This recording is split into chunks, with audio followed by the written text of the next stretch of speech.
liwat nga ginpanginwala ng Senador Villanueva kag Jinggoy Estrada nga aligasyon nga may kahilabtanan sila sa ginatudlo korapsyon sa mga flood control projects.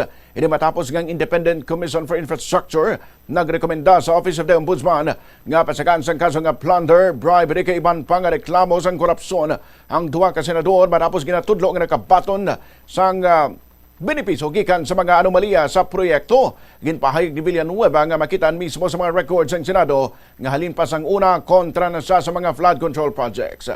Sunod sa iya sa pagkaning nagbuyagyag kag nagapangusisa parte sa mga proyekto nga tubtub subong wala pagihapon na patuman.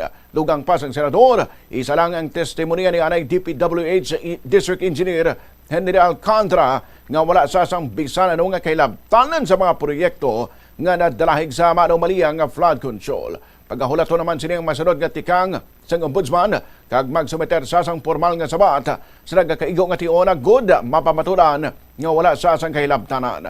Samtang ginpahayag man ni Estrada nga wala sa nagabaton sang bisan ano nga pondo para sa mga flood control projects.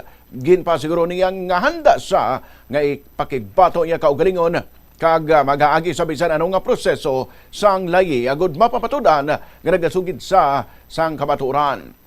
Gindugang pa ni Estrada nga hulaton sini nga nagakaigo nga tion nga magdaog ang kamaturan kag malimpyuhan ang iyang